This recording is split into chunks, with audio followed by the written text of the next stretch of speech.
Yay, we're live. You can hear Yay. me okay?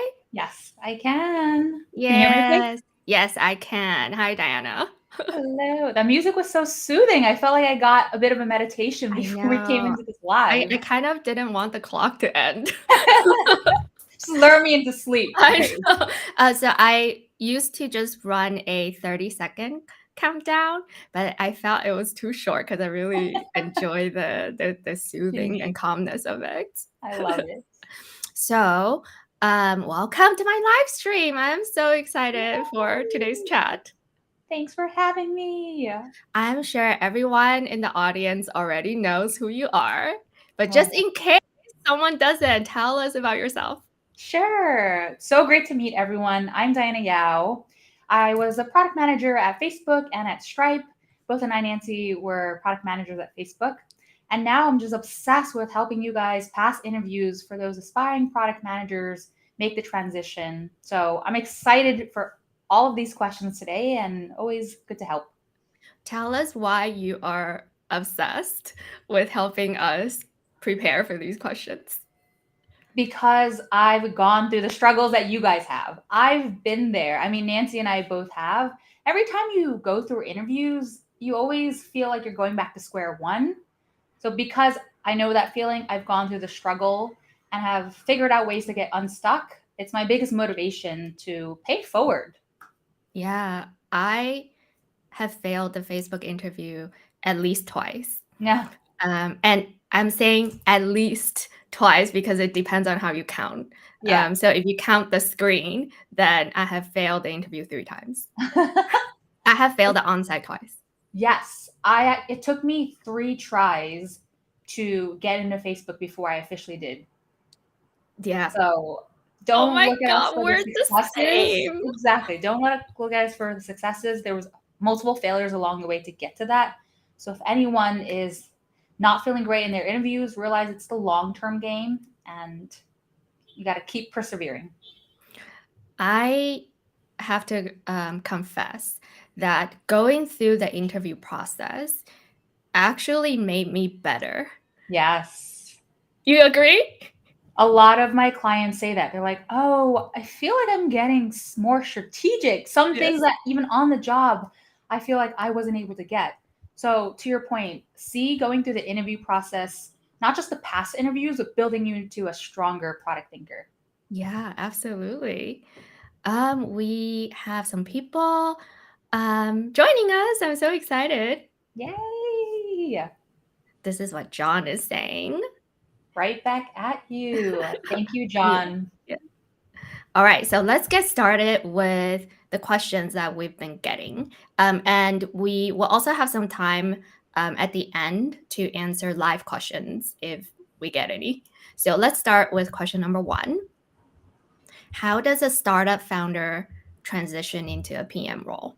Yeah. Nancy, do you know any startup founders that were at Facebook that transitioned to PMs? Yeah, I actually know 2 ex startup founders. Right. They're my mentees, actually. Oh, Yeah, and um, one of them used to be a PM and yeah. then became a startup founder and then went back to being PM.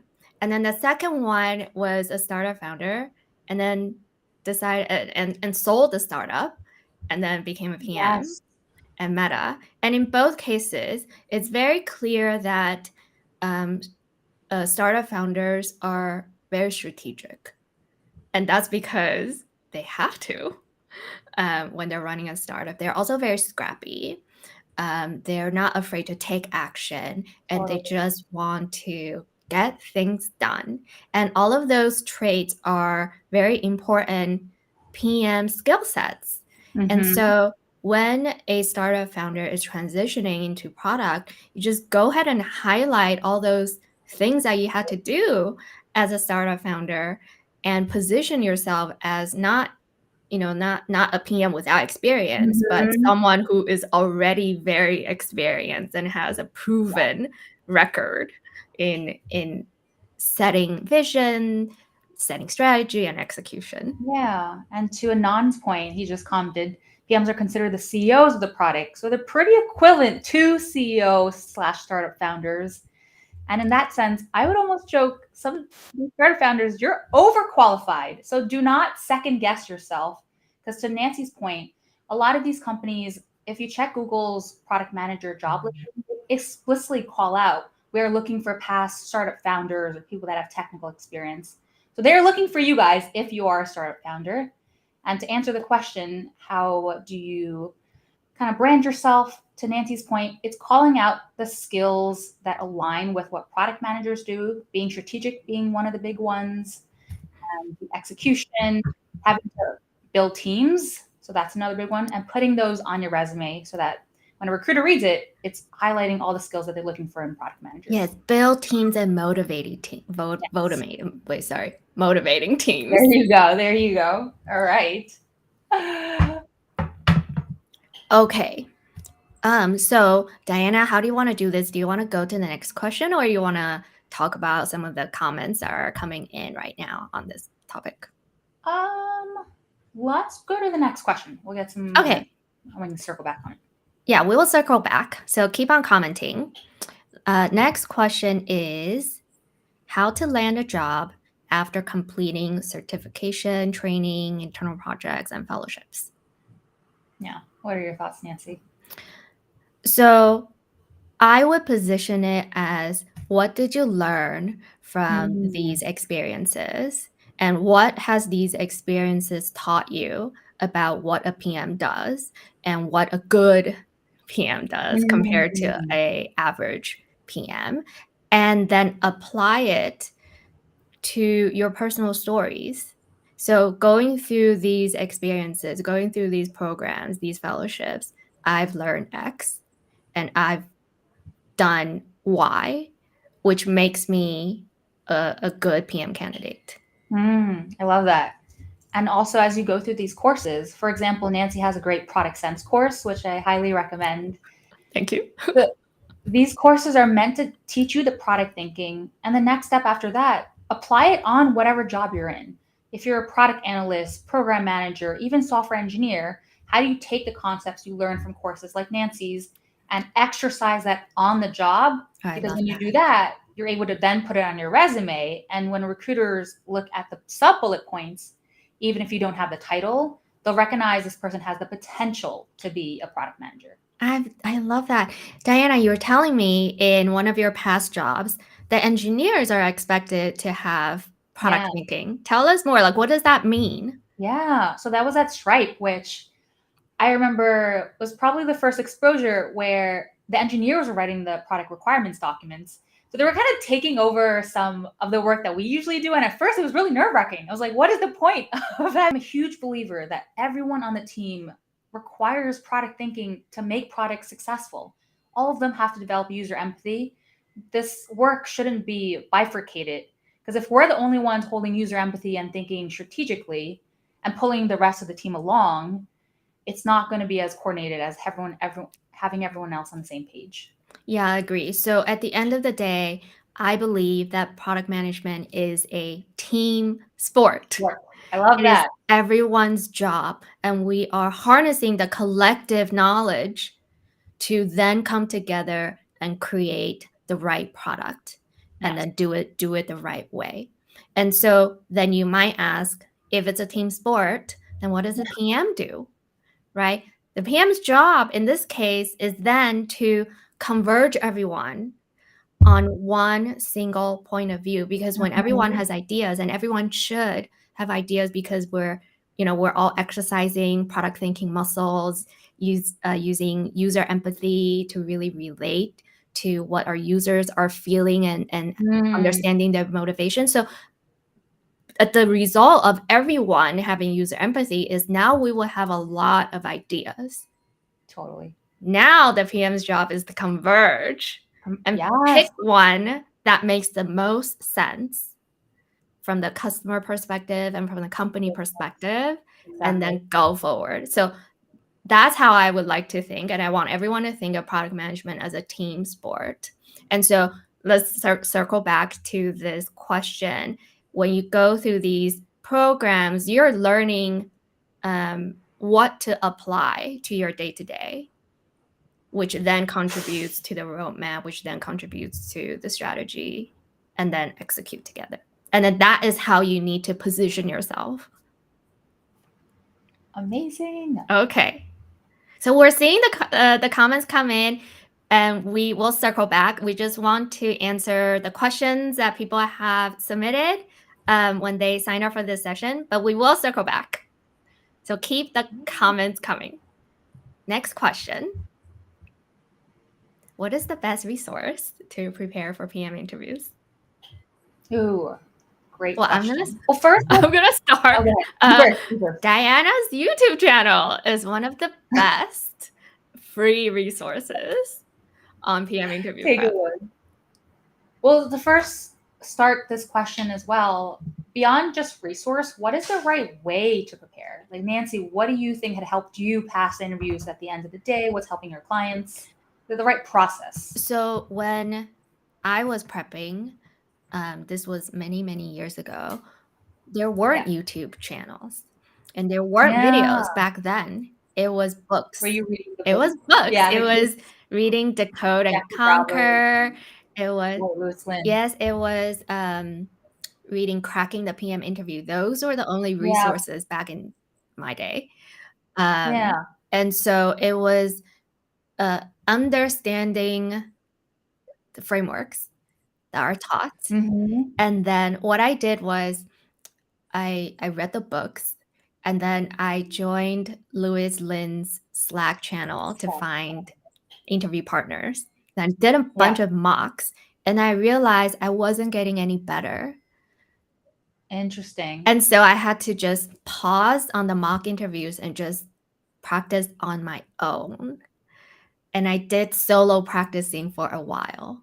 And then I felt like, okay, I feel like I'm getting better. And then I went back to mock interviews. Yes, I love it. To your point, that's what I'm noticing working with clients. They come and they're like, I've done 100 mocks. And then you evaluate them and you're like, it's not just about how many mocks you've done.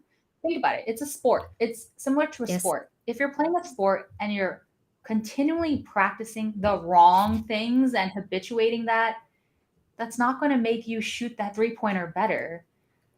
Right. Yeah. So, and it's also when you're joining these communities, you'll be meeting a lot of people. You want to practice with people who are, on a similar path or similar portion of the journey. So someone who's just starting out would be performing differently in these mock interviews versus someone who has already put in over 100 hours of prep, right? So you want to kind of identify and meet the people who are kind of in similar stages as you. One feedback that I got was, this was maybe in the middle of my journey, I didn't know what good looked like. And because at this time, there weren't any YouTube videos, right? So it's very unclear what is good, right? So then this person that was giving me the feedback, he said, oh, I know this other guy. He's really good.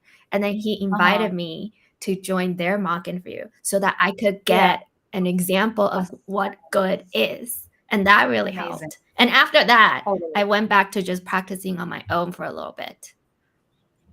So that was the most effective. So to summarize what Nancy was saying, get a sense of what good looks like. And this is where I feel the videos help. And use your own instinct to get a sense of whether something is good or not. I know sometimes people watch and they're like, I don't know, that seemed good to me. You can kind of tell when it's a good answer versus a not great answer. And then there's stuff in the middle, right? And it's not that common for people to come up with good answers, to be honest. I see Elisa's comment here saying, oh, everyone's looking at the videos now, so everyone's kind of doing the same and it's making it more competitive. There's a huge difference between knowing the framework versus getting deep into strategic thinking, user empathy. And most people that I've seen do these mocks, even though they know the framework like the back of their hand, they're not able to get into that user empathy mode. So don't worry. Just because the videos are there doesn't necessarily mean people are doing what's instructed in the videos, and there's still room for you to succeed. It's kind of like watching a sports game on TV versus playing the sport. That's a really Yeah. good Yeah, so analogy. I agree with Diana. I wouldn't over index on everyone is watching videos. Um, yeah, totally Solo prep. okay. Yeah. Um, let's move on to the next question. What are some of the key things to focus on during a PM interview? Yeah. Well, some things I see people not focusing on that they should be. Nancy and I talked about strategic thinking, which is such a loaded term. Nancy, what does strategy even mean to you? It means there is a reason why I am making a decision. What is that Yes. reason? So before I make the decision, what is Mm-hmm. my criteria? What is my thinking Yeah. process? And you need to convey that so that your interviewer understands why you're making that decision so it doesn't come across as a random thought.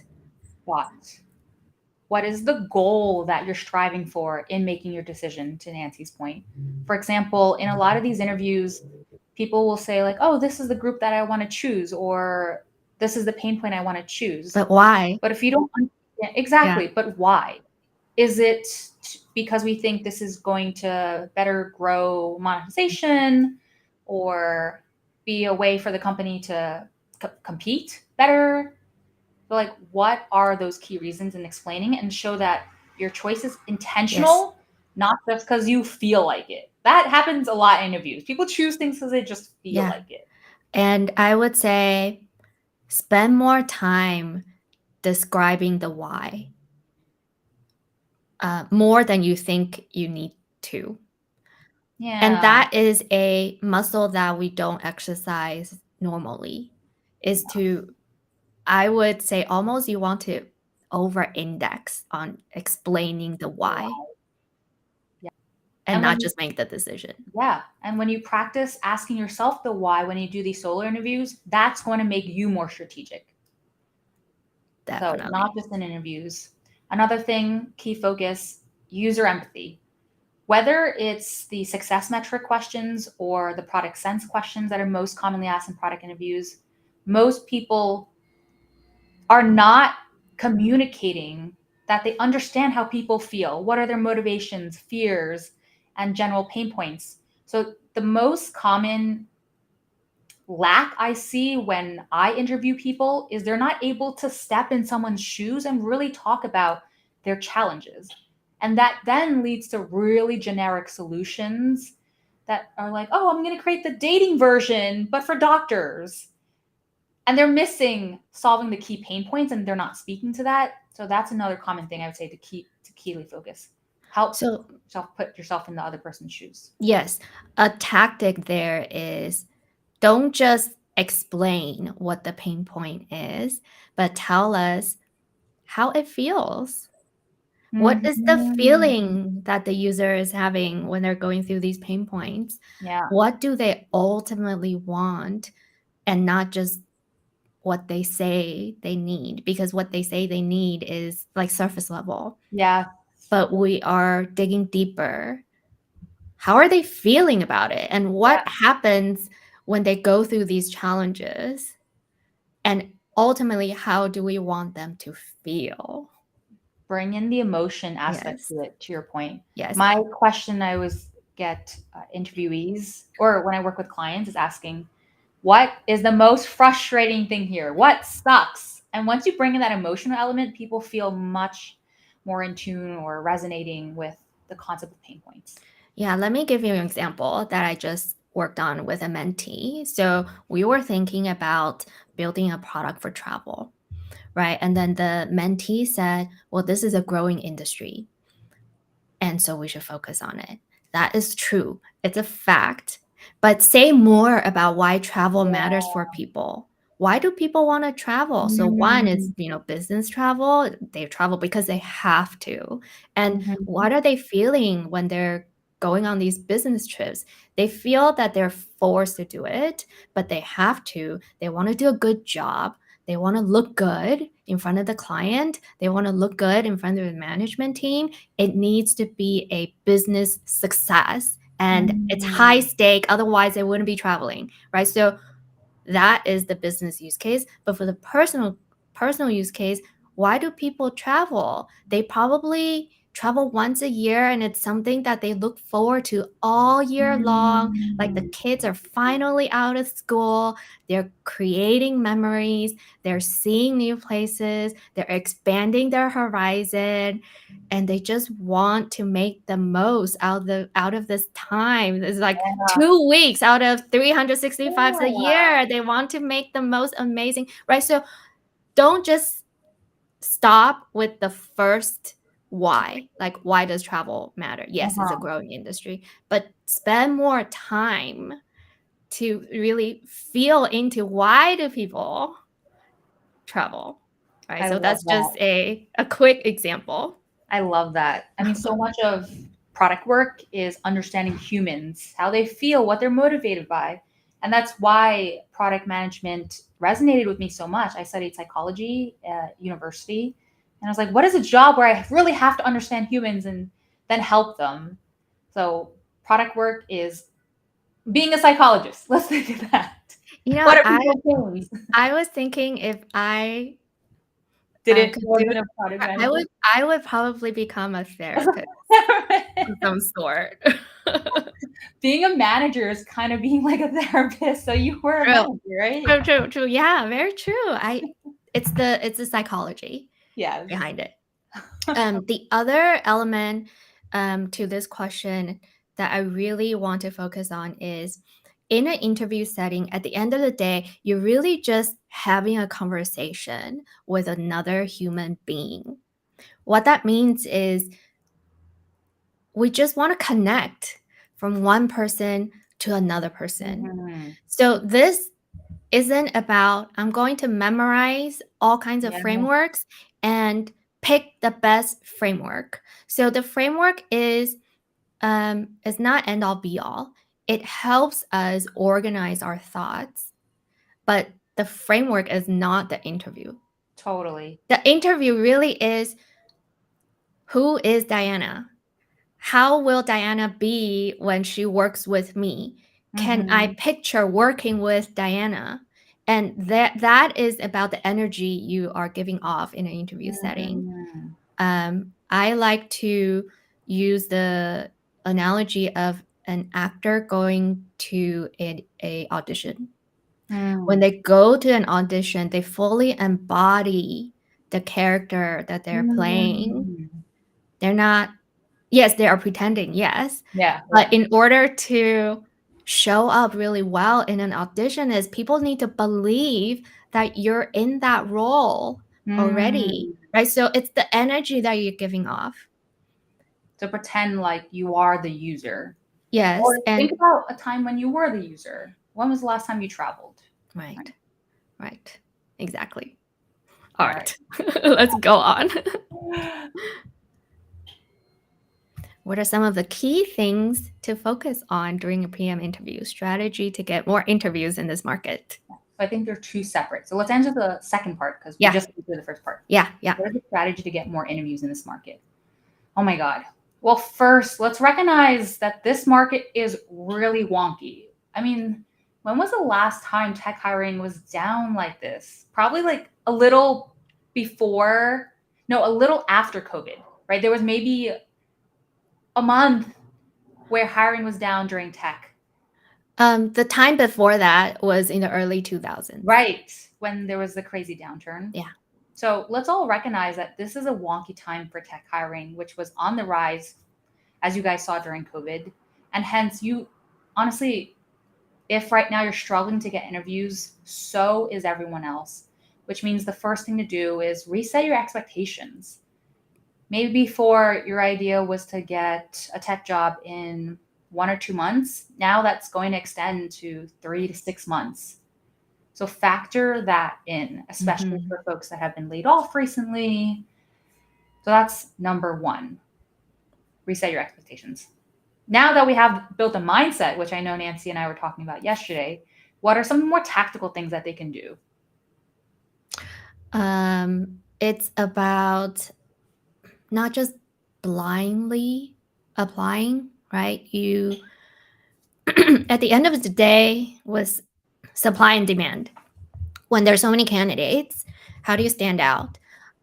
You when you send an introduction to the hiring manager, or when you send an introduction to someone who is connected to the company, second degree connection or whatever, you want to put effort into that self introduction. And Mm. it could be a one-liner description of who you are. It shouldn't be a canned one-liner, right? You need to give people a reason to remember you and why they should, Mm. you know, tap on the hiring manager's shoulder and say, hey, I have a candidate for you, right? So Mm. it's basically every step of the job search process is going to take effort versus before. So before, maybe we could get interviews just by sending a canned resume. Hmm. Yeah, and yesterday you talked about being more strategic. So maybe before you didn't have to go out of your way. So maybe before you just applied to the job on LinkedIn. But given all this competition now, you're going to have to put in more to get that same thing. Yes. And we talked Yes. yesterday about Uh, now you have to not be shameful to reach out to the recruiter. Like, what yes. were some other things? It's about, let me look at this job description. Let me find out who the recruiter is. Am I connected to the recruiter somehow? Who is the hiring manager? Who works at that company? Do a little Mhm. digging and investigating online, and then put thought into how you would introduce yourself.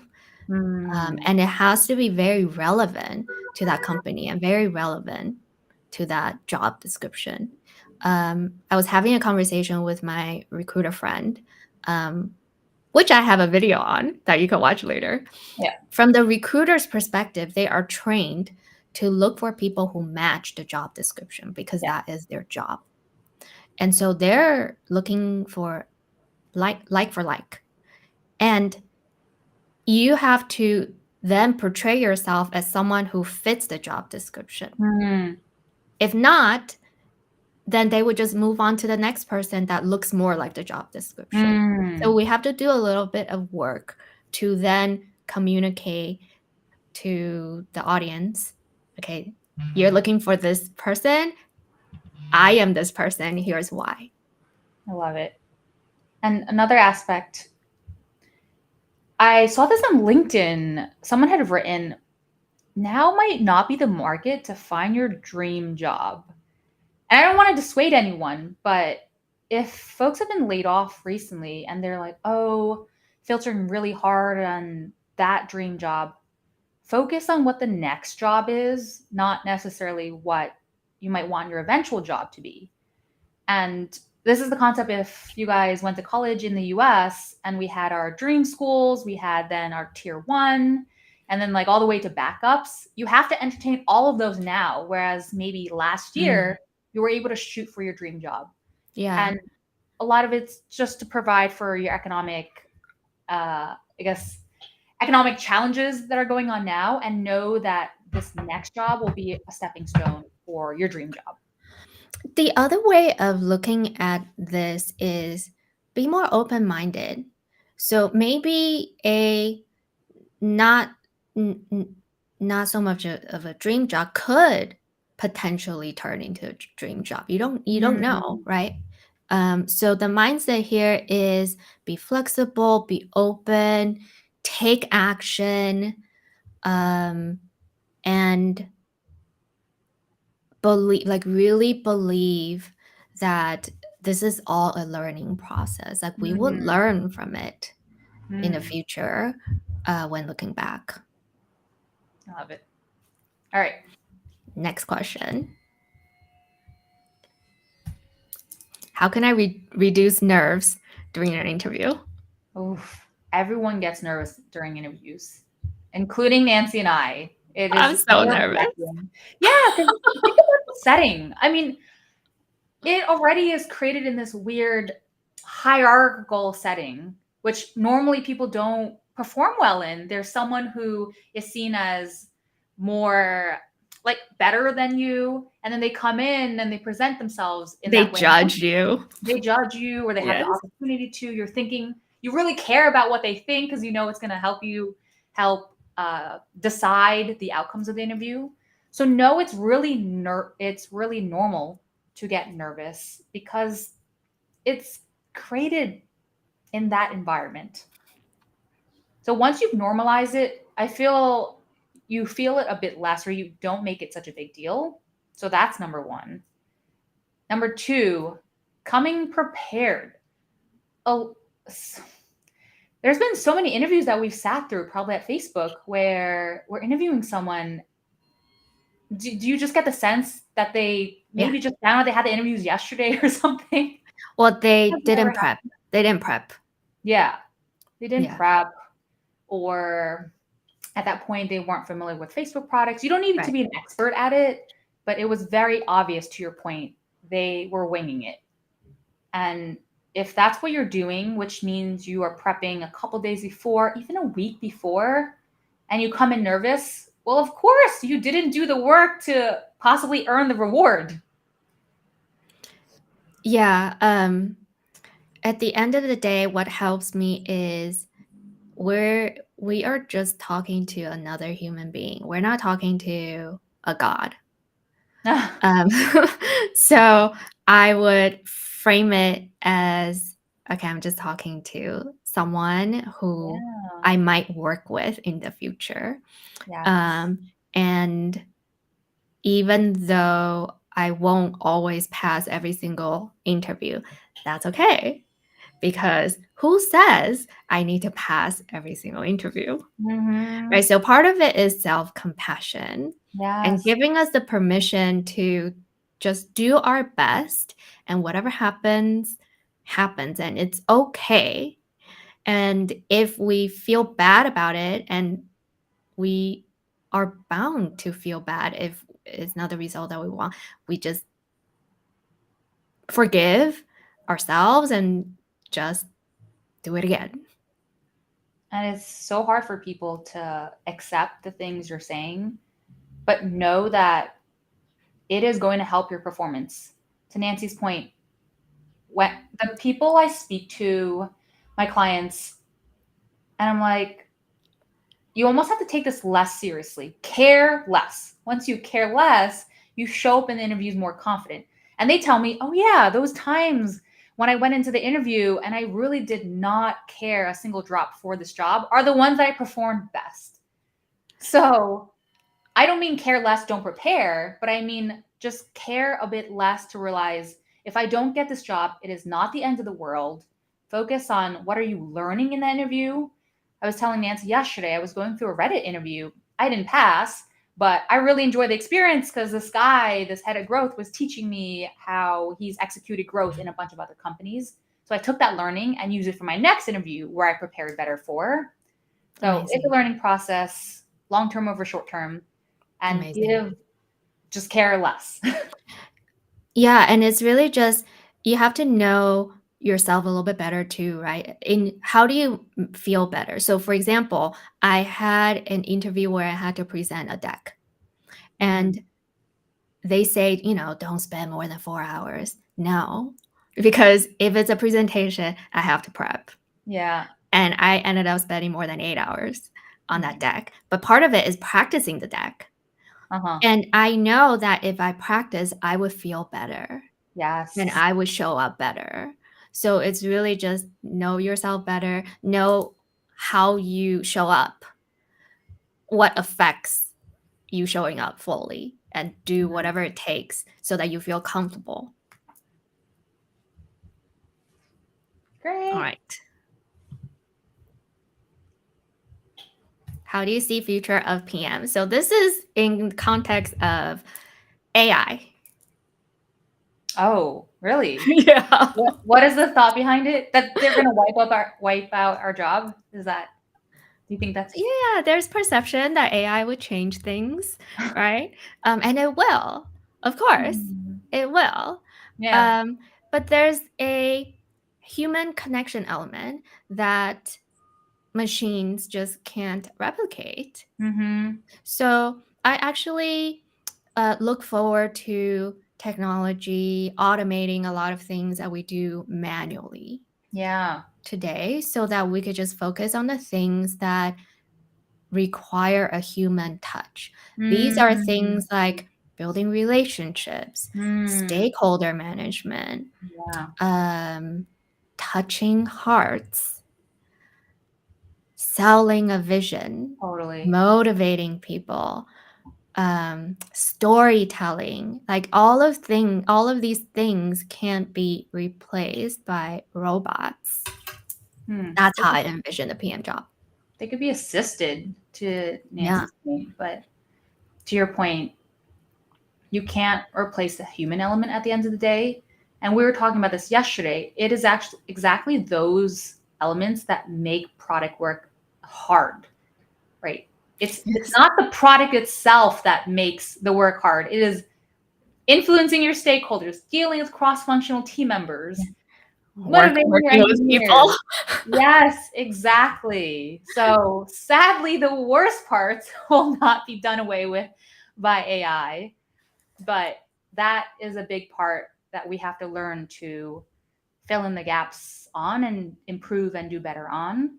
But I'm excited to see AI, like Nancy said, helping us maybe make better decisions with clearer data. Hmm. Sometimes PMs feel like we're shooting in the dark when we don't have as much information. And if AI can fill in that gap and we can make better decision driven or better decisions based on data, it might be easier to then motivate our teams. I also see a future where technology helps us be more creative. Um, and creativity actually comes from inspiration. So we could be inspired by an idea that is generated Mm. technology. And I see a future where more ideas will come. So technology can generate a lot of like a million times more ideas, but it doesn't mean that all of those ideas are good, Mm-hmm. right? So it's almost a matter of partnering with technology and then Exactly. using that human element to then figure out what's the right product to build. Yeah. Okay, two more questions and then we'll jump to the comments. Great. How to be good communicator as a product manager. Ooh. And the very first thing, have clear thinking. I was talking to a client today, and he's like, I'm going to start watching videos on how to be more concise. It's like the first step of being concise is knowing what you want to say. What does that mean? I find a lot of people, as they're talking, they are figuring it out as they talk. And that is what leads to the rambling, because as they're going on this journey, you're jumping on that journey with them. But if you already have established, okay, these are the 3 points that I want to say, and you have that in mind, then communicate it point one, point two, point three. It ends up being much more concise and shown as a good communicator.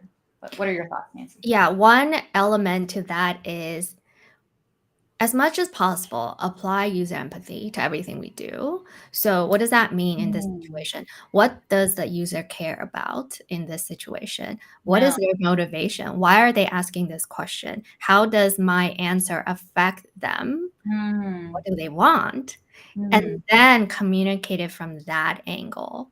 So, Mm. whatever my answer is, I'll tie it back to their needs. Or if I understand their struggles, I can maybe address them ahead of time. That's That such, is just one more thing I would add to yeah. Diana's tip on being That's a, concise. that's such a good point. And that is another thing that's irreplaceable by AI. Oftentimes, PMs have to read between the lines. When we're hearing things from stakeholders or XFN or even our team members, we have to ask ourselves, why are they asking this? Why are they acting this way? And read between the lines on things that are not obvious and Yeah. act on that. So Yes. communicating, understanding that versus what they're saying in the at the surface level. Yeah, for sure. Okay, one more questions and then we jump to comments. Oh, we talked about this. Hardest thing about being a PM, working with people. The people, the people. Oh my gosh. There's when there are different people working together, uh, conflicts will happen because we are different people. At the end of the day, we are all different and we all think differently, and we all have different goals and different motivations, etc. Um, so sometimes my motivation will not align with Diana's motivation, and when that happens, it will feel like Diana is hard to work with. Mm, that's such a good point. But that's not necessarily the case. It's really maybe there is a way to have a common motivation. Yeah, which is basically our job. I mean, the hardest thing about any job a lot of times is the people, but why is it especially hard for PMs?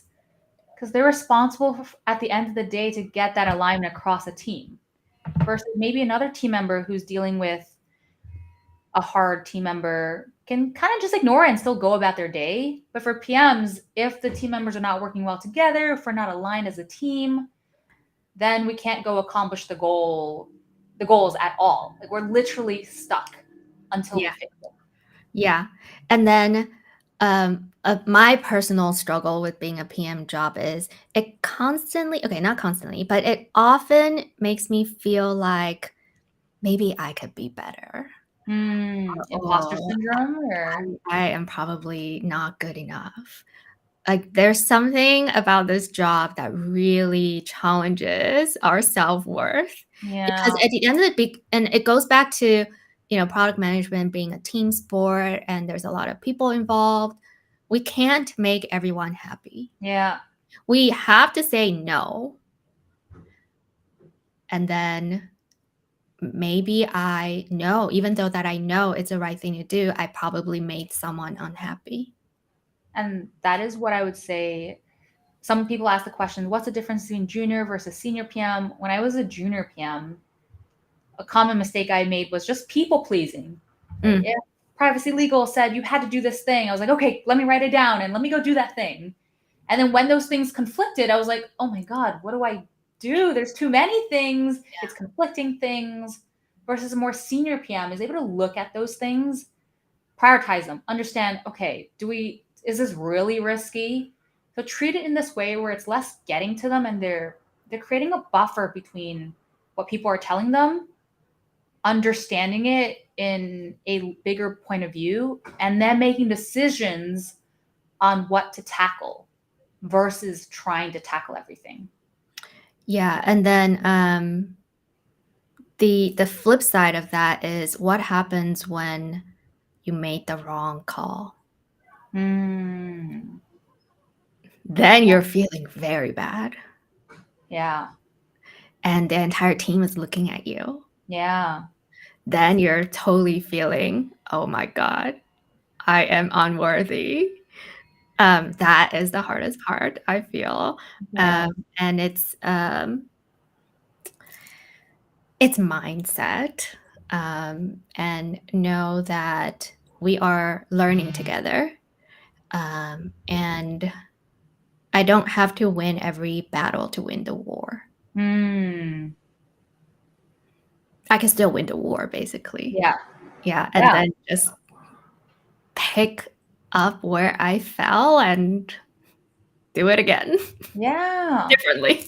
Someone was talking about how we have so many analogies in this live. It reminds me of sports. Think about it. There are top athletes who are going to lose games in Mm. their trajectory of sportsship. I don't know if that's a word. Sportsmanship? I don't is that the word? I don't Just like know. their athletic journey, Yeah. right? They're gonna lose games, and if they were so pulled down by every game that they lost, they're not going to improve. So to your point, focus on the war, right? Not the battle. Yeah. Okay. Oh, it's not displaying like this. Okay, let's go over some comments. We have a lot. Yay! Let's jump into some of your questions. Oh, how do we go through this? This is a Yeah, lot. how do we go through this? Thank you guys for Yeah, writing all thank of this while we you. were. Maybe I could just highlight them. Yeah, choose a couple. We have about 13 minutes. We have a question from Kinshuk. What are the top 3 qualities, skills, traits you look for when hiring PMs on the team? Ooh. So step 1 here is we have to know every team is different. And so every team needs a slightly different PM. That's a good point. And so step 1 to hiring is look at what the team needs and then hire the PM that is the best fit for that team. Yeah. So the top 3 really depends on what does my team need. So maybe in this case, my team has a lot of opinionated engineers and designers. They all want to have a say on the product roadmap. In Yeah. this case, the PM needs to be someone who is very good at converging the team. So let's say if this team is not really creative, but they're really, really good at execution, they just want to execute, then the team that I hire for the team would be someone who is very creative, comes up with all kinds of solutions, and put it in a way that is very easy for the team to execute. I love it. What are some general things that you think? Because a lot of companies now hire generalists. So what are some things you think? 3 things. Well, the top quality for me is always product thinking.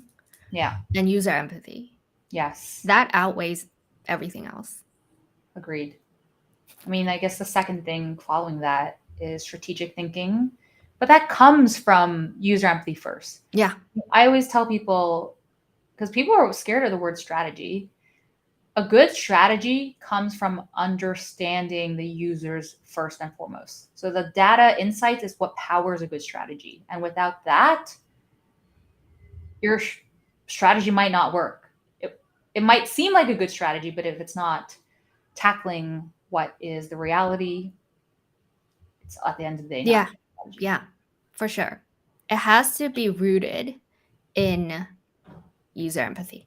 User empathy, data, competitive insights, market insights. So that's why the XFN, the larger XFN, user researchers, PMMs, and data scientists are so helpful for that. All right, should we do the next question? How important is tech expertise? Again, it's going to depend on the team. If you are building a very technical product, for example, if you are building developer tools or you're developing infra, then you need to understand those concepts. But there are also a lot of products that don't require tech expertise. It just requires that you can understand engineers. Yeah. Depends on the company too. Google requires a lot of their product managers to have a computer science background. Facebook by no means requires that. Yeah. So look at the company you're applying to and see whether they're asking for it. Yeah. Okay. I'm going down the list of questions. Let's pick one from like different people so we make sure people feel. Question from Sanjay. How do you showcase transferable skills as part of your resume? So you have to know what PM skills are and work backwards to then pick out what is common. So, for example, a PM is not required to code. And so I would not highlight my ability to code.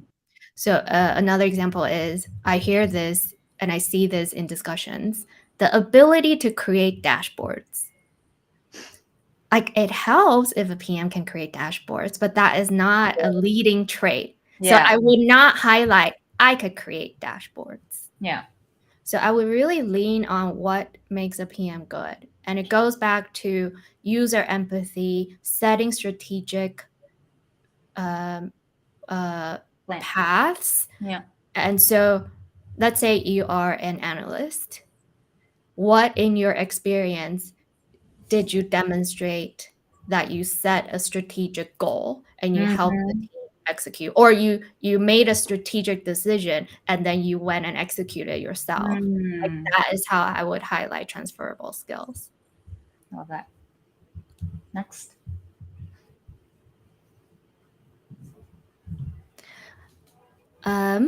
How do you work towards switching domains while you are a PM, especially in this market? So I have switched domains every time I switch companies in my career, and I've worked at how many companies?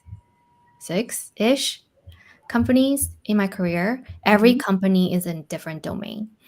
And so I am by definition a generalist and not a specialist by any means, just because I switch around so often and so much. It always helps to anchor on what is transferable from one domain to another. Mm, And so when you're switching, just like switching functions, you need to know if there are any overlaps between one domain to the other domain. So, for example, when I switched from legal tech to backup and recovery, these are completely different, very different. But the transferable skill here is whether you're dealing with lawyers or dealing with IT administrators, the job requires you to go through a lot of data. Like for mm, lawyers, they have to sort through a lot of data.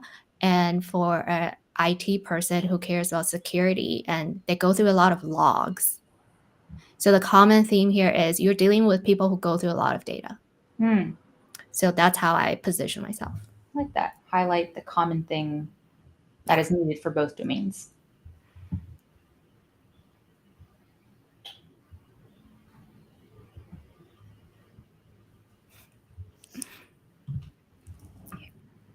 Oh. Um, what are some of the similarities, differences between product management and product marketing that people might not realize? User empathy. Really understanding the market, competitive analysis. I agree. I mean, it's user empathy because you have to understand the pain points, but also my big thing on how to market to people is understanding where are they hanging out. Mm. So understanding the full persona of a person. User empathy is the answer at the end of the day. What else? They are very good at positioning. How to talk about the product. When you say Yes, positioning. they're also good storytellers. Yeah, that's true. Good storytellers. That Yeah, is key. they can really talk about brand value and brand perception. Yeah, So I love those traits in product marketers. agreed. I would say they monopolize that a bit more than PMs.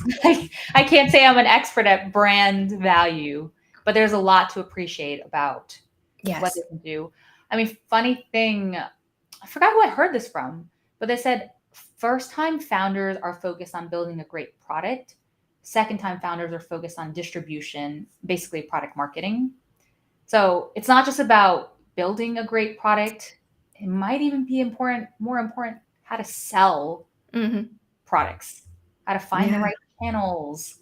So another commonality is being data driven.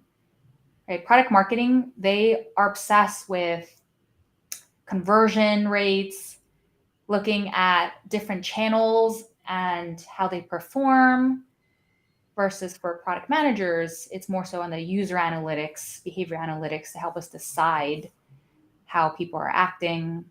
That's another commonality. Yeah, I agree. Next question. How can a PM from a large company transfer well to small startups and PM from startups to large companies? Mm-hmm. Uh, so I've worked at startups and I've also worked at big companies. One common theme is, and it also depends on the DNA of the big company. Mm-hmm. So some big companies actually value scrappiness a lot. Mm-hmm. So coming from a startup to a big company, like I would talk about how scrappy I am. But then going from a big company to a smaller company, I would talk about these are the processes and best practices I've learned, and I Mm. know it's probably not going to Exist. to uh, it probably doesn't exist in the Yeah. startup, and it probably does not make sense yet for Uh-huh. this scale, but let's keep that in mind and work toward that. Yeah. Yeah. So my journey was I worked at really, really big company, ExxonMobil, and then Oracle, and I went to a startup, and then it got acquired by Symantec, Uh-huh. which is a big company, and I went to 3 more startups. No, 2 more startups after that, and I went to Facebook, a big company, and I went to Roku, which is like a medium-sized company. Wow. Um, so part of how you sell yourself is to show that you can adapt in different types of environments and know that just because one thing worked in one environment doesn't mean that it will work again in a different type of environment. And part of the PM job is to be adaptable. Mm. I love what you said on framing it as you're teaching the large company about scrappiness and the small company about these processes. How are you going to bring the best from each world onto the other side? That's what they're going to appreciate. Yeah. And it helps to talk to people who's in those environments to first understand what that environment is like. Means. Yeah. Next question. Tips on how to prepare for behavior questions. It takes a lot of self-reflection Mm. A lot of people to tell me they forget their stories from work. So, to your point, self reflection and remembering what yeah. happened. Well, first you need to prepare for behavior questions and really travel back in time and try to remember what happened. And also in the future, when something interesting happens, like you want to make a mental note. Okay, this is something that I could talk about in the future. Um, so step one is to really reflect on what happened, and what did you learn from it? Because Mm-hmm. part of the behavior question is, yes, this happened, and then this is what I learned, and this is how I grew as a Mm. PM. Yeah. My big, And yeah, go ahead. go ahead. I would say my biggest thing on behavior questions, if I was to leave you away with anything, what are you trying to communicate about yourself? What are the traits? Yeah. So many people spend most of the time talking about what happened. The company does not care. They care about what you are going to be bringing to the new company. So, are you trying to show your strategic? Are you trying to show your analytical thinking, and have that lead your answer? Yeah, absolutely. Storytelling techniques really help in behavior interviews. There's, of course, frameworks that you could use, but at the end of the day, you're telling stories about yourself. So don't just, again, it's the same as product sense. Don't be overly reliant on frameworks. Use it to structure your thoughts, but come across as a human being. Mm. Okay. We're at time. Um, I'm gonna go back and look at the comments and try to answer the comments that we didn't get to answer together Let's do it in this instantly. live stream. Yeah, I want to thank everyone for coming, and I hope that this was helpful for people. And just as a reminder, this is how you get in touch with Diana. If you don't know her already, and you probably already do. Come find us. We're on LinkedIn, so you know where to find us. But thank you so much, everyone, for tuning in. These are great, great questions, and this is exactly what motivates us to keep doing what we're doing. Yes. Also connecting with people. We love that. Yes. Okay, well, have a good Friday and good Great weekend. Friday. See you guys. Bye.